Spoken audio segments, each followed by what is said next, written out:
Are you stuck? January Donovan here with the Women's School. We're going to talk about what it means to feel stuck. In our trainings, we actually we let women take a quiz, and we call it the wholeness quiz. And that quiz rates your different arenas of your life, which is your self-image, who you think you are, your family life, which is your current and also your family of origin, your health, which is your mental, spiritual, emotional, and physical health, because they're all connected, which means that how we think actually affects our emotion. Our emotion affects our biology because everything psychological is biological, and that affects our spiritual life. Right? Because if we are in anxiety or we don't feel healthy, we can't even really pray or work towards our contribution, which is everything to do with our spiritual life. And then we have your friendship. We rate our friendships. Are our friendships growing with us? Do we have friendships where we feel nourished and that we walk out becoming a better person? And our environments, which is the people we surround ourselves with, are they positive, negative? Are they healthy? Are they critical of us? And also the actual physical space. We deserve to live in a beautiful space that is calm and orderly. And then our contribution, right? Which means that we are here on a mission to give birth to our God-given call, and that we're using our time and our talent to contribute to the lives around us. And then also our intimacy, which means that our relationships with the people that's special. I call it, that's a special space in our heart. I call it the God hole, or your significant someone. And then there's our wealth, which is really extra resources and time, right? Because you can't take back time. That's a resource that we have in this world. And so we ask women to rate themselves on how whole they really feel on the different arenas of women's life, because we want to know our starting point. And what often happens is that we might come from a family or a place where we're told to say, listen, go for your wealth, go for your contribution, go find what you love to do, you're the career. But maybe we've never thought about our mental, physical, emotional, spiritual health. And so we go for our careers, and yet we're realizing, wait, why do I feel so stressed? Why do I not love my body right now? Or wait a minute, I don't have the friendships that I love, or my home looks like chaos. And so the reason why we introduce the wholeness rating is because we want women to start looking at our whole integrated self, that we're looking at every part of the arena of our life so that we can make sure we are filling each cup, that if we have a family, if you're a mom, that you're contributing to your mommy life and that you're giving it everything you've got. But that means that you're also living in a space where it's peaceful and calm. That it also means that you're paying attention to your contribution, right? Because so many moms, after their children get a little bit older, or they're empty nesters, they realize, now what? Who am I? When am I? What am I doing with my life? You want to think about contribution now, every day, for the rest of our life. You want to know that you're living from from a legacy, right? These are questions that are very important, because otherwise we end up with midlife crisis, or we're paying attention to our intimate relationships and not just our work life. And so paying attention to the different parts of our arena is a really important thing for us to master as women, so that we don't wake up one day and realize, I don't like that part of me. That part of me is actually empty. I'm glad I've got a beautiful house, but my marriage is suffering. I'm glad that, I've got this incredible, uh, physical body, right? But my self-image, I don't actually like myself. So we need to pay attention to the different parts of our life. And so I'm going to give you one of our results. So the results that you get from this rating tells you where you are. Now, it's an average result. It's not obviously an exact result, because we ask a series of questions and it gives you a ballpark idea of where you are. And you're either depleted, right? Which means that you're totally giving from a place where you've got nothing to give. Okay. And from that's 0. If you score, it's a 1 to 10 rating. Now, from 1 to 3, it means we're stuck, because it takes an average of the result of all the different arenas of your life.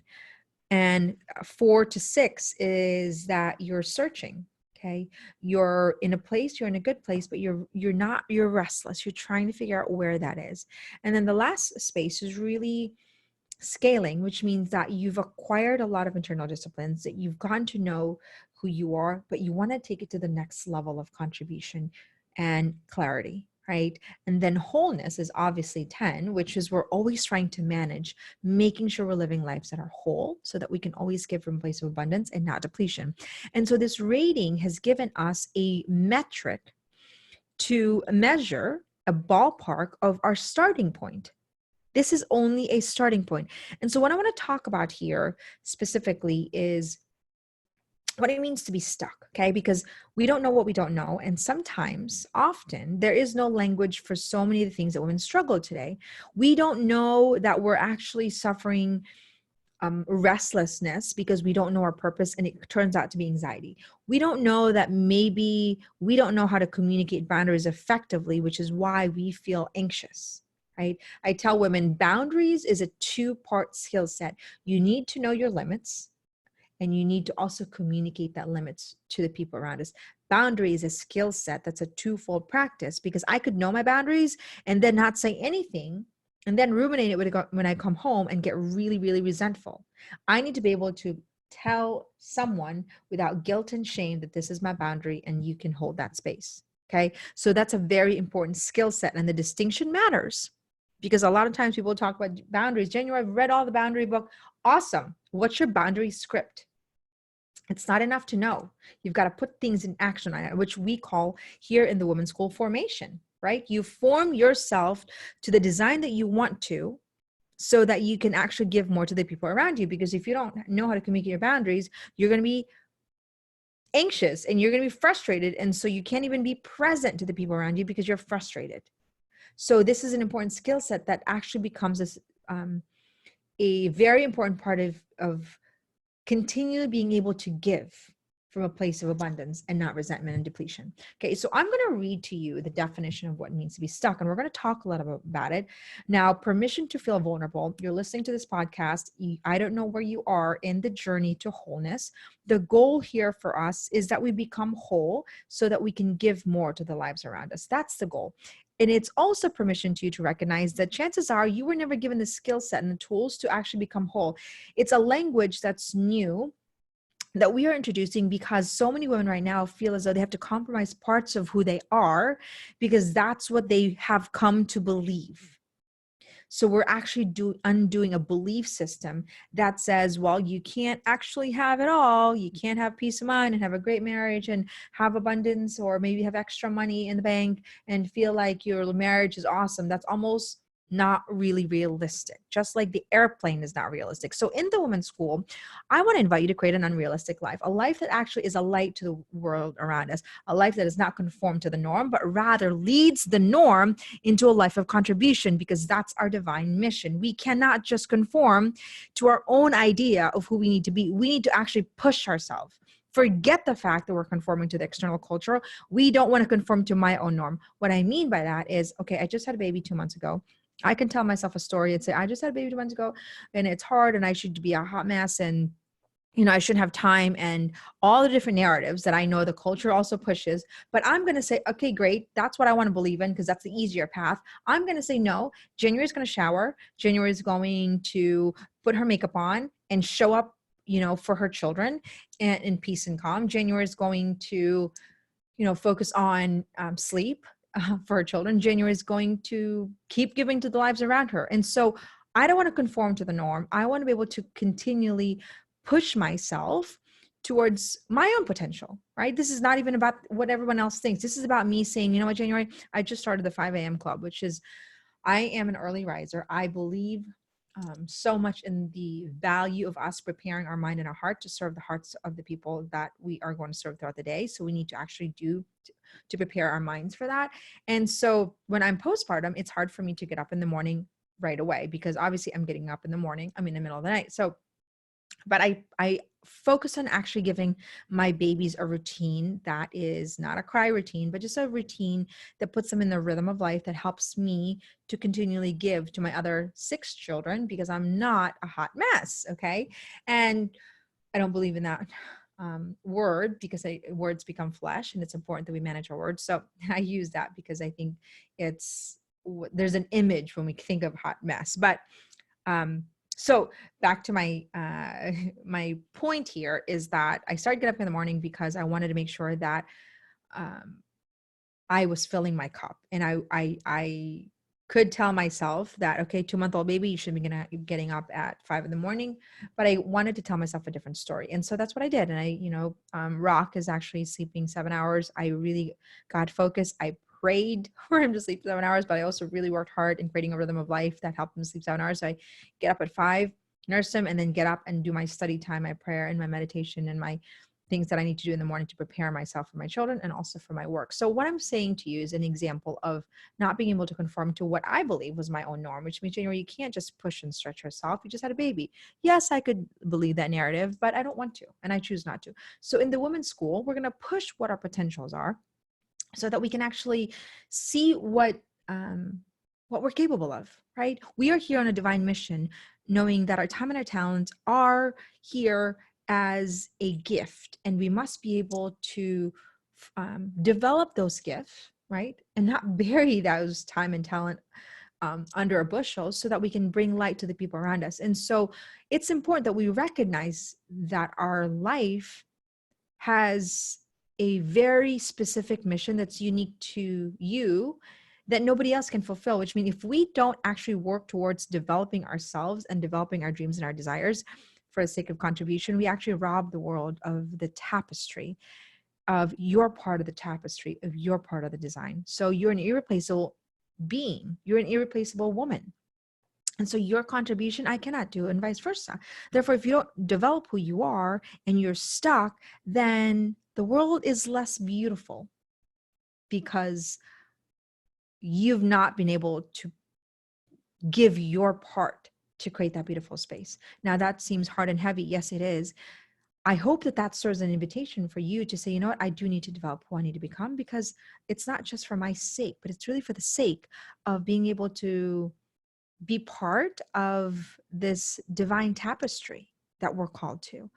And so here, I'm going to read to you what it means to be stuck. Okay, because when you take your quiz and you're going to take it, you're going to see where you are and where you actually fall into play. Here we go. I am going to share it with you. Reading this. Okay, so when you take your quiz and you get the 1 to 3, which is a woman that's stuck, permission here to feel frustrated, and it's okay to feel frustrated, and that it hurts to feel like, oh, we're not really where we want to be, and that's okay, because it's the beginning, right? The beginning is really a form of humility, and it hurts. Humility hurts because it's helping us to become aware that we're not yet where we want to be. And the beautiful thing about humility is the ownership of, but it's just the beginning, that I can change, that I'm not stuck here. To think that we're stuck here is actually a form of pride. Okay. So humility is to be able to recognize where we are. And then part of humility is taking action towards responsibility. What can you do as a woman if you are in the stuck phase? So here we go. A woman that's stuck. You are stuck and you can't seem to break free. You've become extremely critical of yourself. You're always tired, stressed, frustrated, and anxious, but you can't always put your finger on it. You don't like where you are, but fear is keeping you from doing something different. Okay, doing something different. It's uncomfortable. You never have enough time because you lack the skills to manage your activities. So your health is not optimal and your day looks chaotic. You struggle with boundaries and you find yourself thinking about what people are thinking of you. You are stuck pleasing others so you can prove your worth. You're not aware of this habit, but you are growing resentful and insecure. You compare and judge other women, including yourself. You don't know how to dream. You have no goals, no routine, no consistency, and no peace of mind. You feel defeated before you get out of bed in the morning. You're so busy but unfulfilled. You recognize your need for discipline, but you don't know where to begin. You blame the people and circumstances of your misery because you struggle with taking responsibility. Negative thoughts are constantly ruminating in your mind, and it is making you sick and anxious. You feel drained, and so do the people around you. You don't like the unknown, so you refuse to learn something new. You feel complacent but restless. You just want peace of mind. You want to be free and happy, but you feel stuck and you don't know where to begin. You've accepted this to be your life, and there's so much hope. Acknowledging that you need help is half the battle. You can't solve the same problem with the same skill set or being the same woman. By investing in personal development tools, you're going to get out of this quickly. By not doing anything, you grow in anxiety. You don't want to be in the same place year after year, do you? Having a guide is crucial for freedom, and taking massive action will open doors for you. So this is our definition here of what it means to be stuck. Now, permission to feel as though, dagger, right? If you say, January, um, I can totally relate to so many parts of that. Or, January, I'm so grateful. That's actually not me. You should be celebrating if it's not you. A lot of women are in different stages. And, when you go to the next definition, which is searching, you might find yourself even in that arena, and different parts of your arena could be um, more, could be more in the stuck phase than it is in a searching phase. So what is this, ladies? It's just an awareness tool. Okay. It's an awareness tool that helps you recognize, wait a minute, I need to actually get to work. And that it creates a language to the struggle. So here's my invitation for you. If you feel like you are stuck, I want you to say, I am going to decide to not be in the same place 2 months from now, 6 months from now, a year from now. I'm going to make a decision to actually create and design the life that I truly believe is a beautiful life, a life of contribution and meaning. Right. And so say that to yourself over and over and over and over again. Now, when you say that to yourself, ask yourself, okay, now what can I do to begin to create this life? Right? Where do I begin to look? Because questions matter, and the right questions get answered the right way. So what does that look like? Number one is you need to ask yourself, okay, I'm stuck. How can I get unstuck? Okay. Number one, what we need to do is that we need to expand our mind, because we're trying to create a different result, and we can't do that by being the same woman. And we are the same woman when we're thinking the same way. And so the expansion of the mind is necessary here to get us out actually of frustration. Now, when you take the quiz, you're going to actually, from the women's school, you're actually going to get the result. And the result will actually have very practical, actionable items, such as which book we recommend that you read if you're in this state, that's going to get you out of this quickly. Okay. And I need you to say quickly, because you can't stay here for long and expect yourself to live a life of sustained peace, or to even continue that you can go on. Right? When we're stuck, it's going to breed anxiety because we're exhausted when we're stuck. I tell my children, so being stuck is like being in stagnant water. We start to stink, right? And what that means is that we can't continue to give when we're actually not receiving. Think of a body of water that is stuck. It starts to stink because there's nothing's coming in and nothing's coming out. When we're not giving of ourselves, we start to stink. And I say that metaphorically, but think about if you keep giving and giving and you're not actually receiving anything from the source, right? You're not getting source or body of water. What's going to happen is that your well is going to run dry. So it's important that you actually both giving and receiving. That is the art of being a woman. The gift of receiving is a gift that we can actually give when we're giving to the lives around us. We give because we can. And so it's important that you train yourself and expand your mindset and your skill sets. So what does it mean to receive? It means that you're growing. You're not wasting your time dabbling on things. You're saying, you know what? I'm going to invest in a training program. I'm going to invest in reading every single day. I'm going to invest in studying. That's what we do in the women's school. It is about an intentional living. It is about intentionally creating a beautiful life. And what happens is that we don't pay attention to how we design our life. And then all of a sudden we wake up and really realize, I don't like my life. I don't like the man I'm with. I don't like my family life. My house is a mess. We never have enough money. I am not liking where I am in my body. My mental state, is not very good. I'm very self-critical, and I don't have any friends because maybe our attitude is repelling, right? And so we don't want to get to that state. If you are in that state and if you are stuck, I want you to look yourself in the eye and say, enough is enough. You absolutely have the control to shift your life, but you cannot do that by being the same woman and having the same skill and having the same mindset. It's counterintuitive. You can't, create something different with the same tools. You need to employ new tools. And that's where it gets tricky, because when I tell women, well, I need you to get this book and I need you to read this thing and I need you to learn to make a decision, I need you to invest in this program, they're like, well, Jen, I'm not really ready for that. Well, what you're telling me is that you're not really ready to create a beautiful life, that you're just interested in the idea of creating a beautiful, but you're not really committed. And that's a problem, because what we want cannot come into fruition when we're just slightly committed, when we're just thinking about it, when we're just dabbling. And then all of a sudden we're like, why am I so anxious?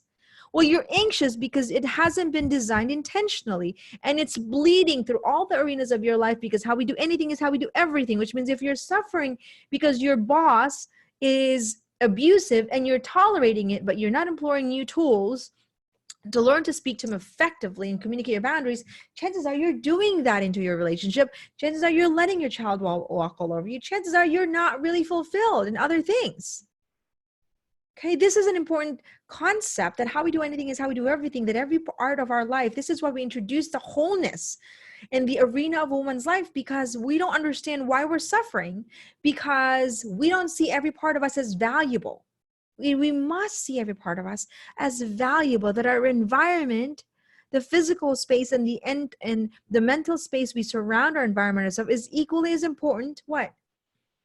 As our physical health, to eat healthy, to exercise every day, to drink water. It's as actually important as creating healthy friendships, right? Because if we're here on a divine mission, that we're here and you were born here and you were born with a specific mission that God gave you, how could you bring that into fruition if you don't have the physical energy or the mental state to sustain it, or the money to actually create it? This is where money gets so stuck. And I had such a, I would say, frustrating, stuck relationship with money, because I resisted it. I kind of had this impression that money was evil and that money was the cause of a lot of pain, and money is not important. I now think differently, okay?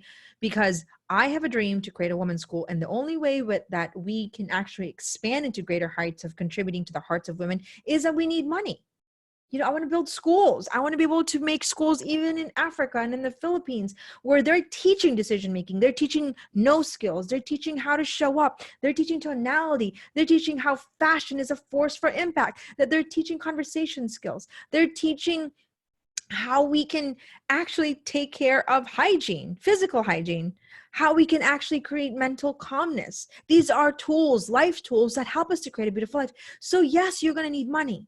Right? If you have a dream to build an orphanage in Africa, but you are resisting money because you think money is bad and evil, like I used to think, then maybe the children that were supposed to be in an orphanage can no longer be there, and therefore they're suffering. When your mission was supposed to create it, but you resisted growth and learning in that arena because you've been told one way and you don't want to change that thought pattern. There is a robbery when we stay the same. Not a robbery of ourselves, just ourselves. Forget the fact that we can't have peace and freedom. There's a robbery because your divine mission is everything to do with the contribution that you're going to give to the lives around you. And so if that becomes not fulfilled, guess who suffers? The lives around you that is waiting for your contribution, but they don't even know what they don't know. Neither do you. And so the development of ourself is massively important for both our fulfillment and the fulfillment of the tapestry that was designed for us alone, that's unique to us, in creating a beautiful world. Absolutely. Right? And so there is no time to kind of reconsider if you should be growing and developing yourself and learning all these skill set. There is no time. Time actually breeds more anxiety. There's only time for massive action, learning how to move forward into the dreams and desires that are placed in our heart, though imperfect, though underdeveloped. Let's take that step anyway and develop them. Okay. So ladies, if you feel like you are stuck, it is time to unstuck yourself, not for your sake, but for the sake of the people that is depending on you. It could be your children. It could be your spouse. It could be your employees. It could be the world at large. Maybe you're supposed to be a speaker, or you're supposed to write a book. But you're telling me, Jen, I'm just not a morning person. But when your day is done, you have children, so you can't write the book, because the only time you have time to write is when everyone's asleep, because the mental space you need to write is in the morning. So now the book that's supposed to change millions of lives is now buried in your to-do list throughout the day because you refuse to get up in the morning, right? That's where I get a lot of resistance. So I'm using that. Women don't like to get up in the morning, and I say, well, it is up to you. You know, I didn't like public speaking either. I actually resisted public speaking, but what you do is you do what needs to be done to prepare your mind and heart to serve humanity. And that was what was needed for public speaking. So if you think that getting up in the morning would help serve the people around you so that you can be calm in the morning when you wake up and not get shoved in the morning, then do what you need to do. But maybe that's not necessary. Maybe you only have one child and they don't need to get up. The point is that you're growing yourself, whatever that looks like. I believe that everybody should have a morning and evening routine. We should bookend our days, because if we don't, we're probably going to be stuck in the same place year after year, right? Because we can't expect ourselves to create beautiful lives without rhythm, without accountability, without study, without exercise, without being intentional about saying no to all the things that are demanded of us to actually focus. You say no on the good to focus on the great. That's it. Okay. And so, ladies, it is time to not waste time. It is time to be very serious about our own growth and be very intentional about who you need to become in order to serve humanity. And it begins with you, ladies. You have a lot more control than you think. And if you've been told that you don't have control, that's a lie. You absolutely have control on your study time. You have control on the way your thoughts work. You have control on your ability to unstuck yourself. And if this isn't where you like to be, if you don't like your results, you absolutely can change. There's a million resources out there. And people will always say, well, money, you don't have enough money, you don't have enough time. Well, what are you doing with your time and your money if you are actually stuck and you're investing in other things? Because Starbucks, an actual latte, might be an investment to your, palate, but not towards your freedom, right?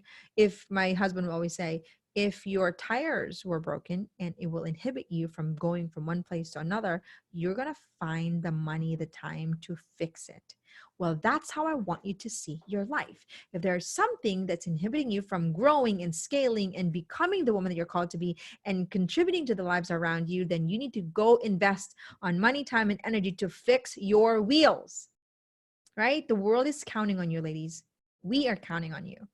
Maybe you're here to write a book that it's going to change my children's lives or my life, right? And you're robbing me of it. I'm teasing, but you see my point. Okay. So go out there, be very intentional and not timid about your own growth. Invest in your time, in your freedom, financially, mentally, emotionally, everything, right? And then you're going to actually see the fruit of being able to create and design a beautiful life because of the fact that you've invested in your own growth. The contrary then becomes a life of quiet desperation.